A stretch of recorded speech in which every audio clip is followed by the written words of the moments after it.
Where did my parents go? My mom didn't answer when I called about dinner. When Dad's phone went straight to voicemail too, I drove to their house to check on them. Their cars were in the driveway, but nobody answered the door. I used my key and found everything exactly as it always was. Coffee cups in the sink from breakfast, and my mom's reading glasses on the kitchen counter. Their phones were on the dining room table, both dead.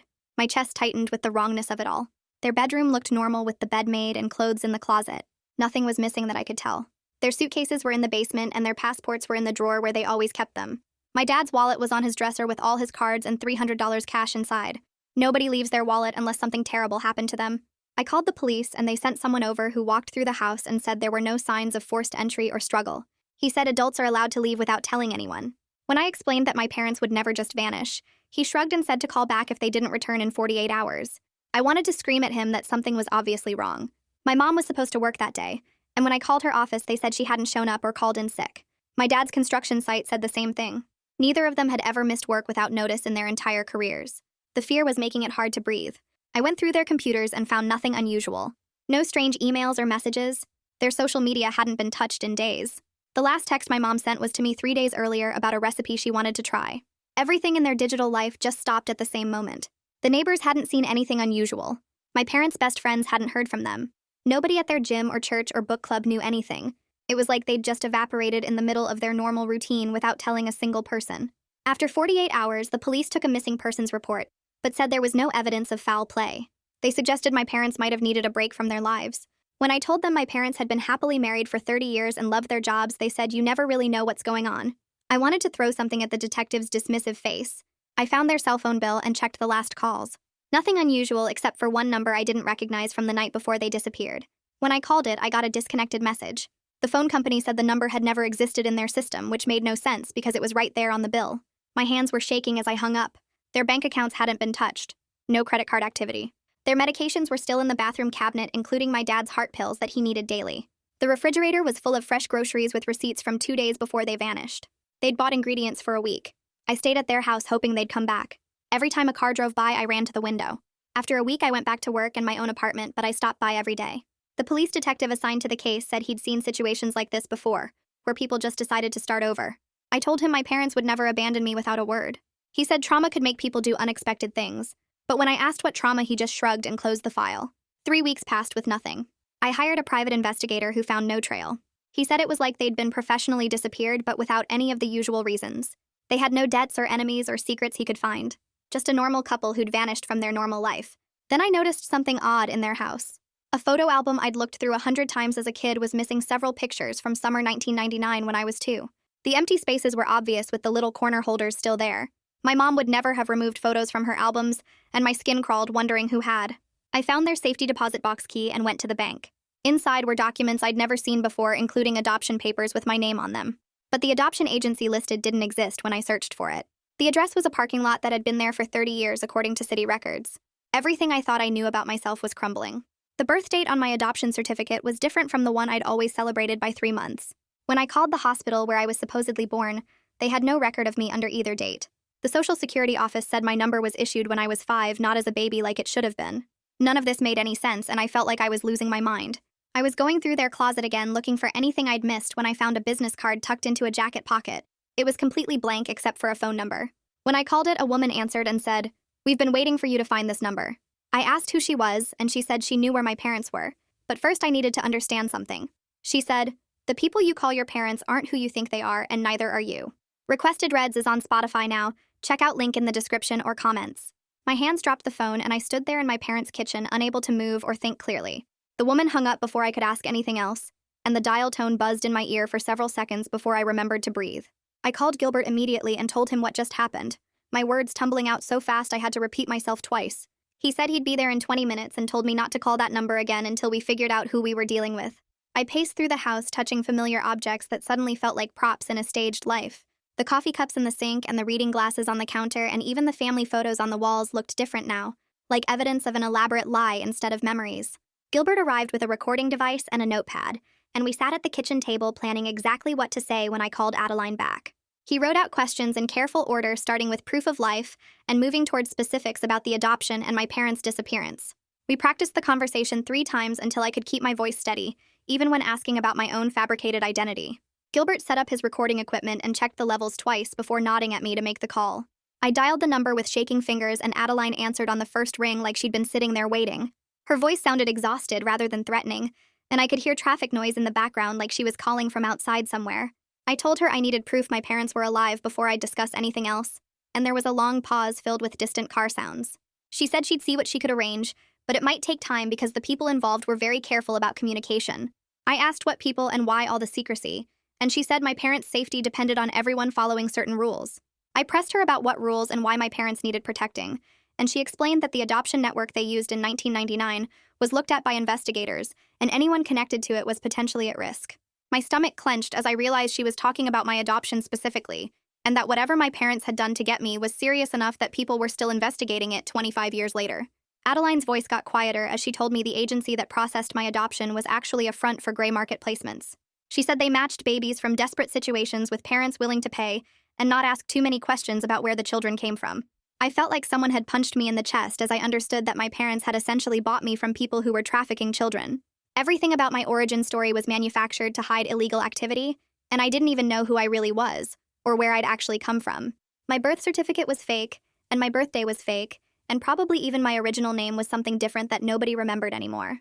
Gilbert was watching my face carefully, and he reached across the table to squeeze my hand as Adeline kept talking. I managed to ask how she knew all this and why she was telling me now, and Adeline admitted she'd been a courier for the network back then. She said her job was delivering paperwork and payments between the people running the operation and the families who were adopting. She got out years ago when she realized how wrong it all was, but recent investigations had brought old contacts back into her life. People were asking about my parents and their adopted daughter, and she'd felt obligated to warn us, even though reaching out put her at risk too. Her voice cracked slightly when she said she'd delivered the papers for my adoption and remembered my parents because they'd seemed so happy and desperate, and she'd felt guilty about it ever since. Gilbert leaned toward the phone and asked who was investigating and what agency they were with, but Adeline refused to give names. She said she was already risking too much by talking to us, and that the people involved had ways of finding out who was sharing information. I begged her to at least try to get proof my parents were alive, and she promised she'd see what she could do before hanging up abruptly. The line went dead and Gilbert stopped the recording while I sat there trying to process what I'd just learned.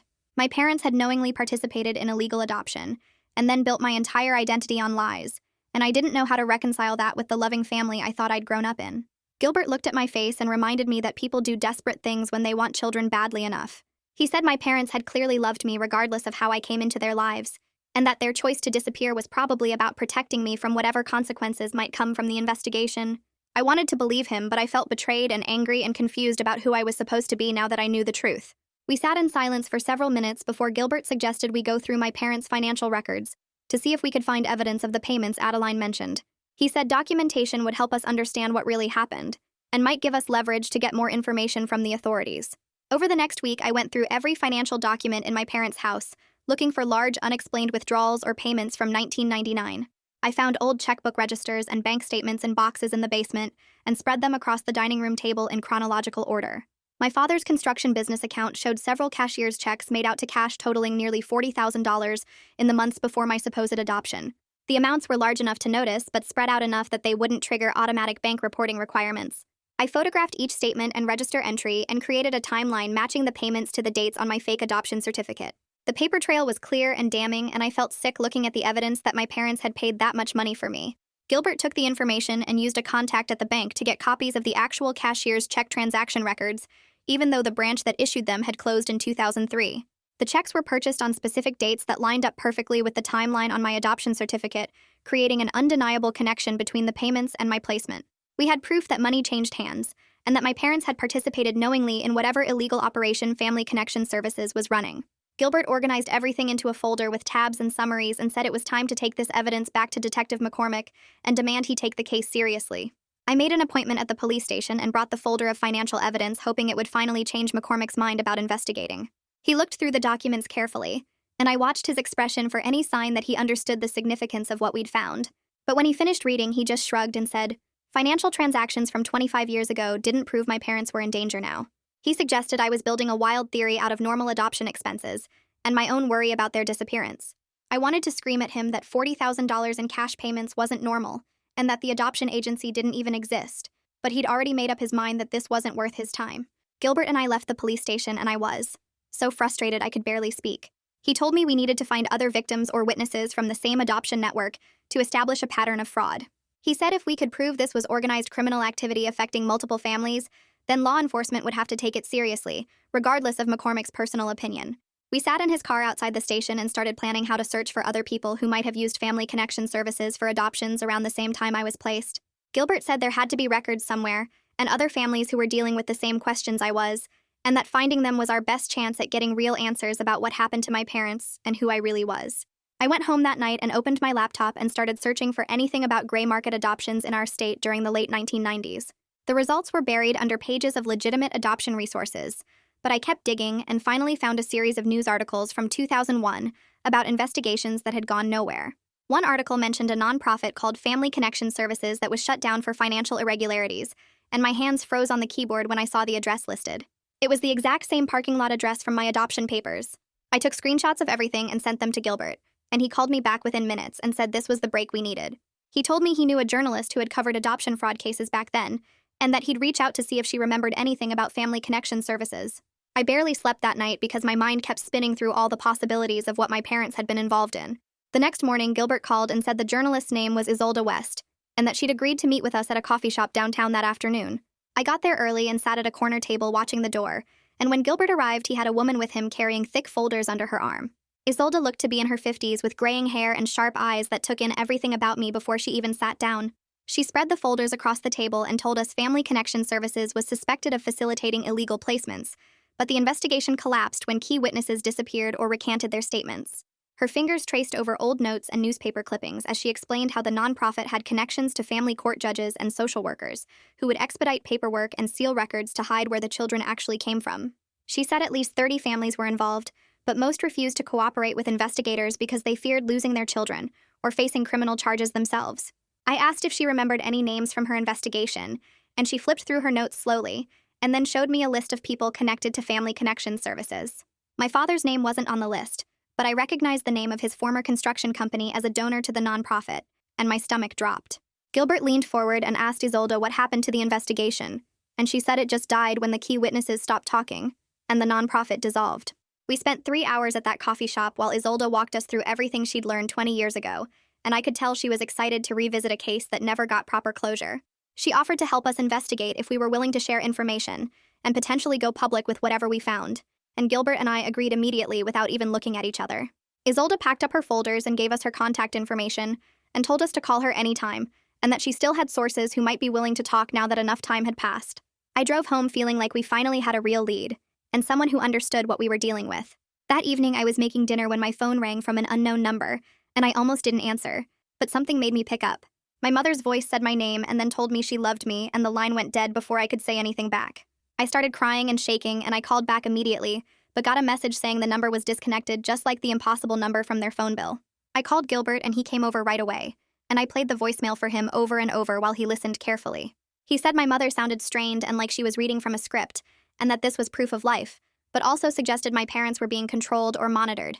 He told me our investigation might be putting them in more danger, but that we couldn't stop now because we were too close to finding answers. The next day, Adeline called me and asked if I'd received proof my parents were alive, and I told her yes, but that it wasn't enough because I needed to know where they were and why they left. She said she couldn't tell me their location, but that they went into hiding when they learned someone was looking into old adoption records and asking about families who used Family Connection Services. I demanded to know who was investigating and whether it was law enforcement or someone more dangerous, and Adeline hesitated before saying it was complicated because multiple parties were interested for different reasons. She explained that some people wanted to expose the adoption fraud, while others wanted to protect themselves from prosecution, and my parents were caught in the middle because of what they knew. Gilbert took the phone from me and asked Adeline what my parents knew that made them valuable enough to disappear over. She said they could identify the people who ran Family Connection Services and facilitated the illegal placements, and she admitted that several families had already been contacted by investigators, and that anyone who cooperated faced potential legal consequences for their role in the fraud. My hands grip the phone tighter, and I feel heat rising in my chest because my parents chose to run away instead of dealing with the mess they created. I tell Adeline this whole situation isn't fair to me, and that I'm the one paying the price for choices they made before I could even talk. She goes quiet for several seconds, and I can hear her breathing on the other end. Then she says something that makes my stomach drop. She tells me my parents didn't disappear just to protect themselves from prosecution. They left because someone contacted them and threatened to challenge my adoption legally, and take me away if they cooperated with any investigation into the old network. I stop breathing for a second because that doesn't make sense. I'm 27 years old and nobody can just take me away like I'm property. But Adeline keeps talking and explains that adoption fraud cases can be reopened even decades later, and that my biological origins are completely unknown. She says if the adoption gets voided in court, I have no legal claim to my current identity, because there's no record of who I actually am or where I came from. The room starts spinning and I grab the edge of my kitchen counter to steady myself. My social security number was issued when I was 5. My birth certificate is fake. The hospital has no record of my birth. If someone challenges the adoption and wins, I could lose everything, including my legal right to exist as the person I've always been. My chest gets tight and I can't get enough air and my vision starts going dark around the edges. Gilbert must see something wrong because he crosses the room fast and takes the phone from my hand. I hear him asking Adeline specific questions about who made the threats and what legal basis they have for challenging adoptions this old. His voice sounds far away, even though he's standing right next to me. Adeline tells him she doesn't know the person's identity, but that they've been contacting families from the old network over the past few months. The person demands money or cooperation in exchange for not reporting the families to authorities who could reopen their cases. Gilbert asks how much money, and Adeline says it varies, but some families have paid tens of thousands of dollars to make the threats stop. He asks if she knows how many families have been contacted, and she estimates at least a dozen that she's aware of, but there could be more. Gilbert thanks her and ends the call, and I'm sitting on my apartment floor now, though I don't remember getting down here. My breathing comes in short gasps, and Gilbert kneels beside me, telling me to breathe slowly and count to 4. He pulls out his phone and calls someone, and I hear him say Isolda's name. He puts the call on speaker, and Isolda's voice fills my small apartment, asking what's wrong. Gilbert explains the extortion angle and how someone is threatening families from the old adoption network. Isolda goes quiet for a moment and then says, "This changes everything because it means there's an active criminal element beyond just historical fraud." She says law enforcement should finally get interested now that there's ongoing criminal activity, and not just old paperwork irregularities. Gilbert asks what she thinks we should do next, and Isolda suggests we document everything we have and approach the state attorney general's office instead of relying on local police who might have conflicts of interest. She offers to write an article about the adoption fraud and the current extortion scheme if we can provide enough corroborated evidence. She thinks public pressure will force official action even if authorities want to keep ignoring the situation. I finally get my breathing under control, and Gilbert helps me stand up. Over the next few days, I work with Gilbert and Isolda to organize all our evidence into a timeline that makes sense. We spread everything across my living room floor and start building a case. We have the financial records showing my father's cashier's checks from 1999. We have my fake adoption papers with the non-existent agency address. We have the sealed court orders that Isolda got copies of years ago during her original investigation. We have her old notes about family connection services and the other families who use the network. We have recordings of our conversations with Adeline that establish the ongoing extortion scheme. Gilbert creates a digital database with scanned copies of everything and timestamps showing when we obtained each piece of evidence. Isolda writes a draft article but holds off on publishing until we have more corroboration. I go back to my parents' house to search for anything else that might help, and I'm going through boxes in their basement when I find my father's old day planner from 1999. The leather cover is worn and the pages are yellowed, but his handwriting is still clear. I flip through the months and find notations about meetings with someone he only identifies by initials. RM appears on several dates throughout the spring and summer of 1999. I cross-reference the dates with the cashier's check purchases from the bank records, and they match up almost perfectly. Every time my father met with RM, he bought a cashier's check within a few days. I take photos of the relevant pages and text them to Gilbert. He calls me back within minutes and says this could identify one of the people who ran family connection services if we can figure out who RM was. I spend the rest of the afternoon searching through more boxes, but don't find anything else with those initials. My phone rings 2 days later, and it's a number I don't recognize. When I answer, a man's voice asks if this is about family connection services, and I say yes. He tells me his name is Henry, and that he was my father's construction foreman back in the late 90s. I'd left him several messages asking about the company's connection to the nonprofit. Henry sounds nervous and says he doesn't want to talk on the phone, but he'll meet me at a diner on the east side of town. I agree immediately, and he gives me the address and says he'll be there in an hour. I call Gilbert, and he says he'll meet me there. When I arrive at the diner, Henry is already sitting in a back booth, and he looks older than I expected, with gray hair and deep lines around his eyes. He keeps checking the door like he's worried someone followed him. I slide into the booth across from him, and he orders coffee when the server comes by. His hands shake slightly as he lifts the cup. He tells me he remembers my father getting involved with a nonprofit that was supposed to help place foster kids with families. The construction company made several large donations as tax write-offs, and Henry thought it was legitimate charity work. But then one day he overheard my father arguing on the phone in the job site trailer. My father was talking about payments and paperwork and saying something wasn't what they'd agreed to. After that conversation, my father stopped mentioning the nonprofit entirely and got angry if anyone brought it up. Henry says he didn't think much about it at the time because it wasn't his business, But now with all these years past, he wonders what was really going on. I pull out my phone and show him the photos of my father's day planner with the RMR initials. I ask Henri if he knows who that might be. His face goes completely pale and he sets his coffee cup down carefully. He admits he met a man named Ramon once who came to the construction site to talk to my father privately. Henri describes Ramon as well-dressed in an expensive suit and driving a luxury car that looked out of place in the dirt parking lot. Ramon made it clear he wasn't used to visiting construction sites or getting his shoes dirty. He talked to my father for about 20 minutes in the trailer, and when they came out, my father looked upset and stressed. Henri never saw Ramon again after that day, but he remembers thinking the guy seemed intimidating in a way that made Henri glad he wasn't involved in whatever business they were discussing. I drive straight to Gilbert's office after leaving the diner and find him already at his computer pulling up databases. He types in Ramon and starts filtering by nonprofit connections in our state during the late 1990s. The search takes about 20 minutes while I pace behind his desk and watch the screen populate with results. Gilbert narrows it down to 3 men named Ramon, who had any connection to family services or adoption organizations during that time period. The first 2 seem like dead ends with minimal involvement, but the third one makes Gilbert sit up straighter in his chair. Ramon Mercado was listed as a director for Family Connection Services and also held positions with 2 other similar organizations that were all shut down within a few years of each other. Gilbert clicks through the records and shows me that each organization was closed due to financial violations and irregular record keeping. He prints everything out and adds it to the growing file of evidence we've been building. I call Detective McCormick and tell him we need to meet immediately because we've identified someone who ran the adoption network. McCormick sounds annoyed but agrees to see us at the station in an hour. When we arrive at the police station, McCormick is waiting in an interview room with his arms crossed, looking like he'd rather be anywhere else. Gilbert spreads out all our evidence on the table, including Henri's statement about meeting Ramon, the financial records showing my father's payments, the fake adoption paperwork, and now the background check showing Ramon Mercado's connection to multiple fraudulent nonprofits. McCormick picks up each document and reads through them slowly, and I watch his expression change from dismissive to actually interested. He tells us Ramon Mercado's name appears in multiple fraud investigations from the early 2000s, and that several agencies tried to build cases against him, but witnesses kept disappearing or refusing to cooperate.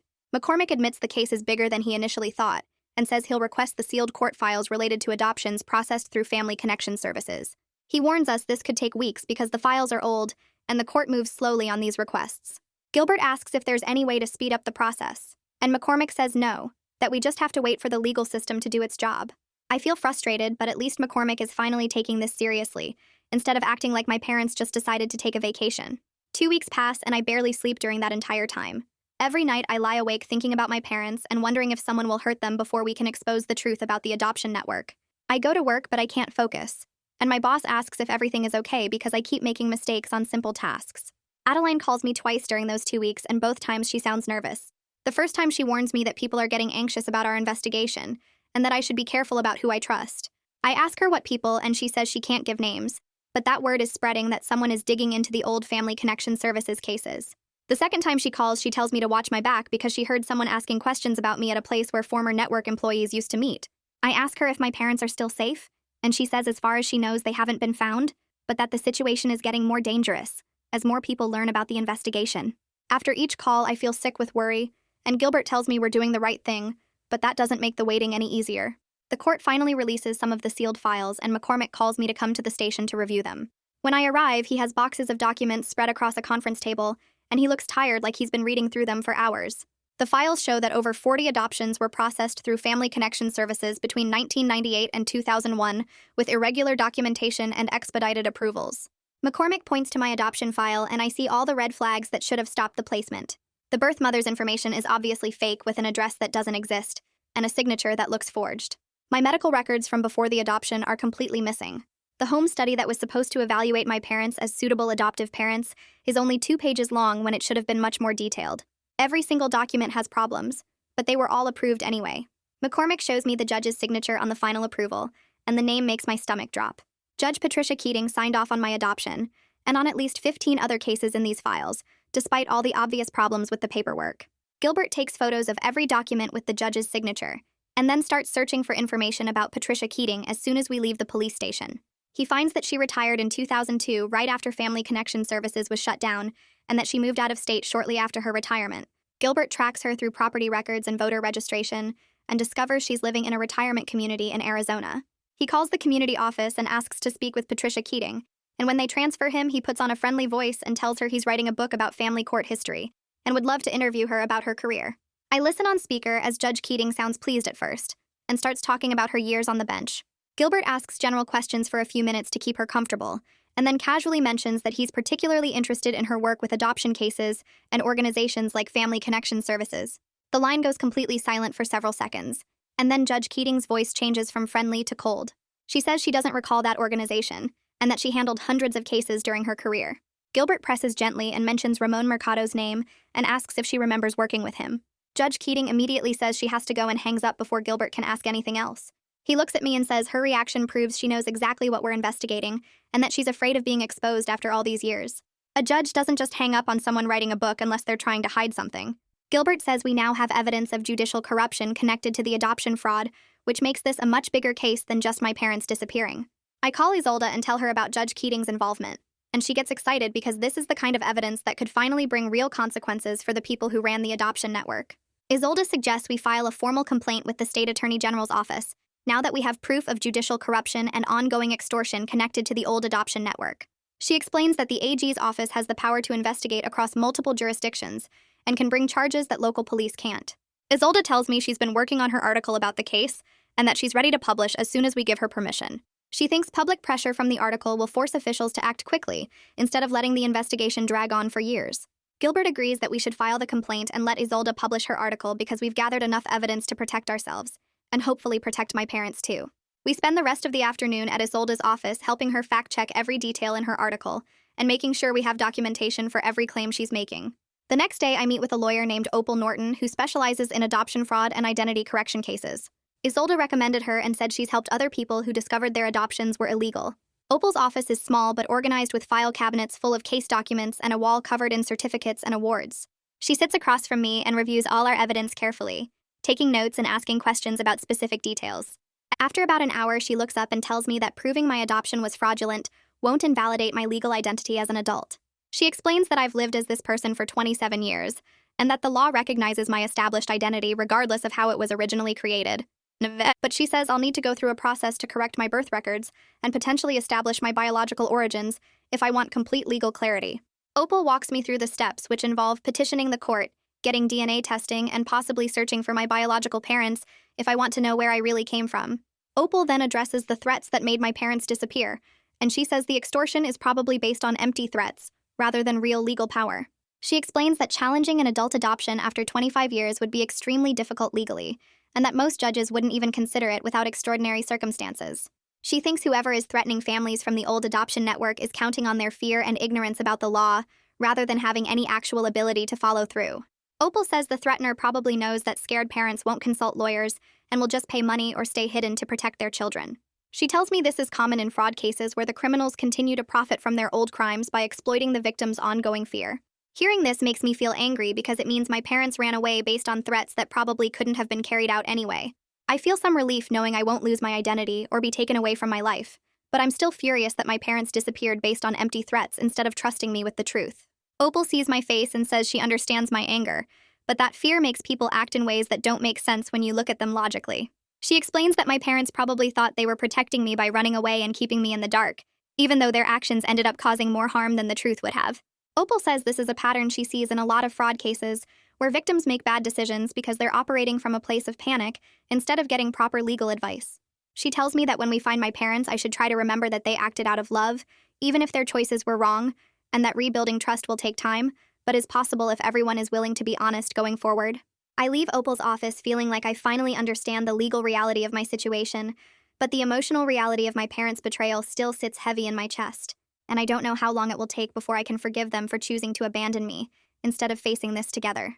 The next morning, Gilbert and I meet Opal at her office, and we spend 3 hours putting together the formal complaint with every piece of evidence we've collected. Opal prints out copies of the adoption papers and the financial records and the sealed court files, and organizes everything into a thick folder with tabs marking each section. She writes a cover letter explaining the fraud network and the current extortion and how my parents disappeared because of threats, and she includes a timeline showing how everything connects from 1999 to now. We drive downtown to the Attorney General's office and hand everything to a clerk who stamps it received and says someone will be in touch. Walking out, I feel like we just lit a fuse, but I don't know how long it will take to explode. 2 days later, I get a call from the AG's office, and a woman tells me they're assigning 2 investigators to review the complaint, and that they'll need to interview everyone involved. Over the next week, I sit through 3 separate interviews where the investigators ask me the same questions different ways, and take notes on everything I say. They interview Gilbert at his office, and Henry at the diner, and Adeline at Opal's office, with Opal sitting right next to her the whole time. Each interview lasts hours, and by the end, I'm exhausted from repeating my story and answering questions about details I barely remember. Adeline calls me after her first interview, and she's crying and saying she can't do this because she's going to get arrested for being part of the adoption network. I tell her to talk to Opal, and she says she already did, but she's still scared because she helped move money and paperwork for Ramon 25 years ago, even if she didn't know exactly what it was for. Opal calls me an hour later and says she's working on getting Adeline immunity in exchange for her testimony about how the network operated. She explains that Adeline's role was small, and she was young, and probably didn't understand what she was really doing, and that prosecutors care more about getting the people who ran the network than punishing minor players who can help build the case. 3 days later, Opal calls with good news and says the AG's office agreed to give Adeline immunity if she testifies about Ramon and the other people involved and provides documentation about the courier system they used. Adeline agrees, and I can hear the relief in Opal's voice when she tells me that having a witness from inside the network makes the whole case much stronger. The AG investigators call me in for one more meeting, and this time they bring Opal with me, and we sit in a conference room with folders spread across the table. The lead investigator tells us they're opening a full investigation into Family Connection Services and all the related organizations that Ramon ran during the late 90s and early 2000s. He says they'll be contacting other families who use the network to see if anyone else wants to cooperate or file complaints, and that they're also looking at the judges and social workers who helped process the fraudulent adoptions. I ask how long this will take, and he says probably months or even years, because they need to build cases against multiple people and gather evidence that will hold up in court. He warns us not to expect quick results or dramatic arrests, and says most of these investigations move slowly because they're complicated and involve people who covered their tracks carefully. I leave feeling glad something is finally happening, but also frustrated that it could take years before anyone faces real consequences. Isolde calls me the next day and says her article is ready to publish, and asks if I'm okay with her using my story as the main example of how the adoption fraud network operated and how families are still being hurt by it today. I tell her yes because I want people to know what happened, and maybe it will help other families come forward if they were part of the same network. She publishes the article 3 days later in a big newspaper, and by that evening it's been picked up by national news sites and TV stations. My phone starts ringing constantly with reporters wanting to interview me and asking for more details about my parents' disappearance and the adoption fraud. I let most calls go to voicemail because I don't know what to say, and Opal told me to stay quiet until the AG investigation moves forward. The attention is overwhelming, and I have to turn my phone off for hours at a time just to get some peace. 3 days after Isolde's article goes viral, my phone rings with a number I don't recognize, and when I answer, my mother's voice says my name. She sounds different this time, less like she's reading a script and more desperate and real. She tells me she's sorry for leaving and that she and my father made terrible mistakes, but that they always loved me and tried to give me a good life, despite how I came into their family. Her voice breaks when she says this, and I can tell she's crying. I start crying too because hearing her voice makes everything real again, and I realize how much I've missed her even though I'm angry about what she did. She says they saw Isolde's article and they know the investigation is happening and they're scared about what comes next, but they're glad the truth is finally coming out. I'm crying and angry at the same time, and I tell my mother that loving me wasn't enough if they couldn't trust me with the truth. I say that disappearing hurt me more than any news about my adoption could have, because at least the truth would have been something we could face together. She's quiet for a minute, and then she says they were afraid I would hate them if I knew they bought me from people who stole babies, or took them from mothers who didn't have a choice. I tell her I'm more hurt by the lies and by them running away than by finding out my adoption was illegal, because the lies made me question everything about my childhood, and whether any of it was real. She says she understands and that they should have trusted me, but fear makes you do things that don't make sense when you look back on them. I tell her that's what Opal said too, but it doesn't make the hurt go away. My mother gives me a phone number where I can reach them and says they're staying with old friends in a different state until they know it's safe to come home. She won't tell me exactly where they are, but she says the friends are people they've known for 30 years who understand the situation. I write down the number with shaking hands and tell her I need time to process everything before I decide whether I want to see them in person. She says she understands and that they'll wait as long as it takes, and that she just needed me to know they're alive and they love me. After we hang up, I sit on my couch staring at the phone number and wondering if I should call them back or wait or just throw the paper away. Gilbert comes over that evening and I show him the phone number my mother gave me. He takes a picture of it and says he can trace it to find out where they're actually staying. I tell him to go ahead because I need to know they're really safe, and not just saying that to make me feel better.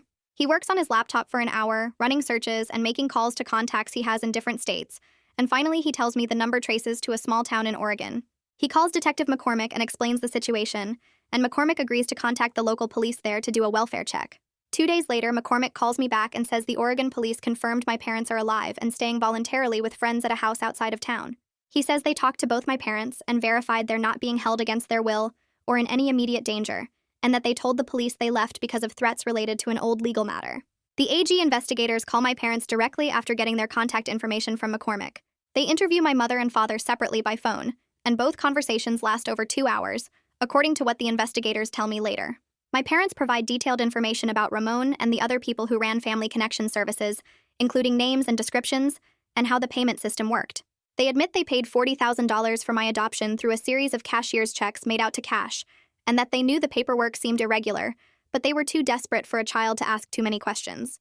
The investigators tell me this information matches what Adeline said and what they're finding in the old financial records, which means they're building a solid case against Ramon and possibly some of the other people involved. 2 weeks after my parents' interviews, Ramon is arrested at his home in another state on charges of adoption fraud and extortion, and something called racketeering that has to do with running criminal networks over long periods of time. The arrest makes national news, and suddenly everyone wants to talk about gray market adoptions and the families affected by these schemes. I see Ramon's picture on the news, and he looks older than I expected. Just a regular guy in his 60s being walked out of his house in handcuffs. Reporters are talking about how his network placed over 100 babies during the 90s and early 2000s, and how many of those families probably have no idea their adoptions were illegal. My phone rings constantly again with reporters wanting my reaction to the arrest, but I still don't answer because Opal says the investigation is ongoing, and anything I say could affect the case. The news about Judge Keating breaks 3 days later when prosecutors announce charges against her for corruption and abuse of office related to the fraudulent adoptions. Her lawyers release a statement saying she plans to cooperate fully and negotiate a plea deal, which makes me sick because it means she'll probably avoid serious prison time, despite destroying so many families. Opal calls me after the announcement and says seeing these people finally face consequences helps validate what happened to us, that it wasn't just paranoia or overreaction, but real criminal activity that hurt real people. I appreciate her saying that, but I still feel angry that it took 25 years and my parents disappearing for anyone to take this seriously. Adeline contacts me a week later through a number I don't recognize and tells me she's entering witness protection because she's received threats after testifying against Ramon and identifying other people in the network. Her voice sounds scared and tired, and she says she wanted to call before she disappeared to thank me for helping her find the courage to tell the truth. I tell her I'm the one who should be thanking her for being the first person to confirm my parents were alive when everyone else thought I was crazy. She says she hopes I find peace with everything, and then the line goes dead, and I know I'll probably never hear from her again. Opal and I start the legal process to correct my birth records the next week, and it's more complicated than I expected because we have no idea who my biological parents were or where I was actually born. She files petitions with the court to unseal all records related to my placement and to conduct DNA testing that might identify my origins through genetic databases. The paperwork feels endless, and every form asks questions I can't answer about my real birthday or birth location or family medical history. My parents start calling every few days from Oregon, and the conversations are awkward and painful as they apologize over and over while I try to process decades of lies mixed with genuine love. I tell my father during one call that I'm not ready to see them in person yet, but that I don't hate them, and he starts crying and says he understands. I explain to my mother during another call that I need time to figure out who I am, separate from the identity they constructed for me, and she says she wants that for me too, even though it hurts to hear. The DNA testing takes 6 weeks to process, and Opal gets the results entered into several databases that match adoptees with biological relatives. Within a month, I get a notification about a potential half-sibling match in another state, and my hands shake as I read the email. Opal helps me make contact through the database's messaging system, and I learn I have a sister named Maria, who was also placed through a gray market adoption network around the same time as me. We exchange photos and phone numbers and set up a video call for the following weekend. Meeting Maria through the screen is surreal because we have the same nose and similar eyes, but completely different haircuts and styles and ways of talking. She tells me she only found out about her fraudulent adoption 2 years ago, when her adoptive mother died, and she found papers in a safety deposit box. She's been going through her own process of correcting her records and searching for the truth about where she came from. We talk for 3 hours that first call, and bond over the shared experience of discovering our families built our lives on fraud and lies. She says it helps to know someone else understands what it feels like to have your entire identity questioned. Detective McCormick calls me a few days after I meet Maria and asks if he can stop by my apartment to talk. I agree reluctantly, and when he arrives, he looks uncomfortable and won't quite meet my eyes at first. He tells me he wants to apologize for dismissing my concerns when I first reported my parents missing and for not taking the evidence seriously enough. He admits he made assumptions about my mental state and the situation that weren't fair or professional. He says working this case taught him not to assume people are being paranoid when they report something that seems unlikely, and that he's already changing how he handles missing persons cases based on what he learned. I appreciate the apology even though it doesn't undo the weeks I spent terrified and alone while he treated me like I was overreacting. 6 months after my parents first disappeared, they finally come home to Oregon, and we arranged to meet at their house with Opal present as a neutral mediator. I drive there on a Saturday morning and my stomach is in knots the entire 3-hour trip.